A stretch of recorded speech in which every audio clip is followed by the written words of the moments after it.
சிறகடிக்கை ஆசை சீரியலில் இன்றைய எபிசோடில் பார்த்தீங்கன்னா முத்து, மனோஜ், ரவி இந்த 3 பேருமே அவங்க ஒய்ஃபு கிட்ட சண்டை போட்டு மொட்டை மாடியில் பேசிகிட்டு இருக்காங்க.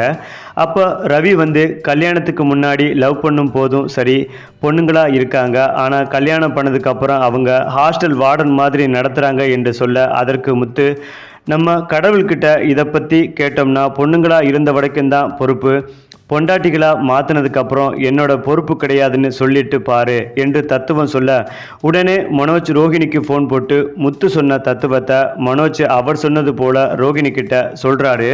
மனோஜ் ஃபோனில் பேசிகிட்டு இருக்கும்போதே இதை முத்து நான் தான் சொன்னேன்னு சொல்கிறாரு. உடனே கோவப்பட்டு ரோஹிணி ஃபோனை வச்சுட்டாங்க. மனோஜ் பல்பு வாங்குறாரு. இதை ஒரு சுவாரஸ்யமாக ஒரு காமெடி காட்சியாக காட்டுறாங்க.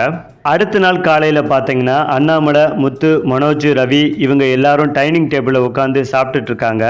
அப்போது விஜயா வராங்க. ரோஹிணி சாப்பிட வரும்போது மனோஜை பார்த்துட்டு அப்படியே சாப்பிடாம அவங்களும் போயிடுறாங்க.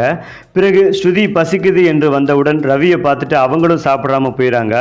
மீனா கோபத்தில் இருப்பதை பார்த்து அண்ணாமலை இந்த 3 பேரையும் பார்க்குறாரு. உடனே அண்ணாமலை 3 பேரும் அவங்கவுங்க பொண்டாட்டி கிட்ட சண்டை போட்டிங்களா என்று கேட்குறாரு. உடனே முத்து கை நீட்டுறாரு. ரவி சொல்கிறாரு, நாங்கள் போடலை, அவங்க தான் எங்ககிட்ட சண்டை போட்டாங்க, எங்கள் மேலே எந்த தப்பும் இல்லை என்று சொல்கிறாரு. அண்ணாமலை, என்கிட்ட எதுவும் சொல்லாதீங்க, உங்கள் குடும்ப பிரச்சனை நீங்கள் பார்த்துக்கங்க என்று சொல்லிட்டு எழுந்து போகிறாரு.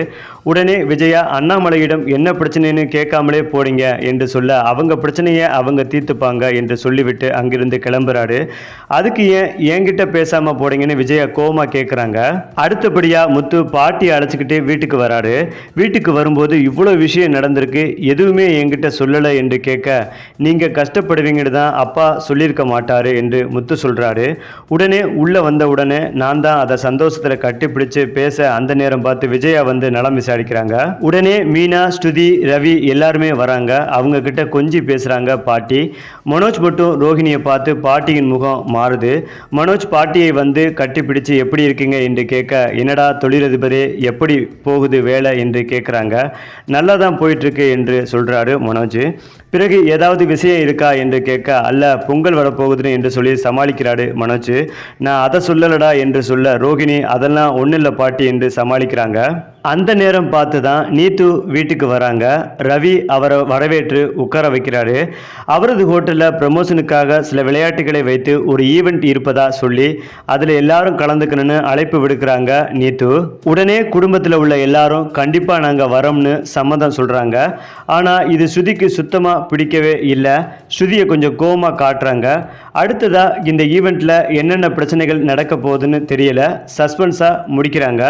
சரி, சிறகடிக்கை ஆசை சீரியலில் உள்ள அடுத்தடுத்த எபிசோடுகளை பார்ப்பதற்கு நம்முடைய சேனலை லைக் பண்ணுங்கள், ஷேர் பண்ணுங்கள், மறக்காமல் சப்ஸ்கிரைப் பண்ணிக்கங்க.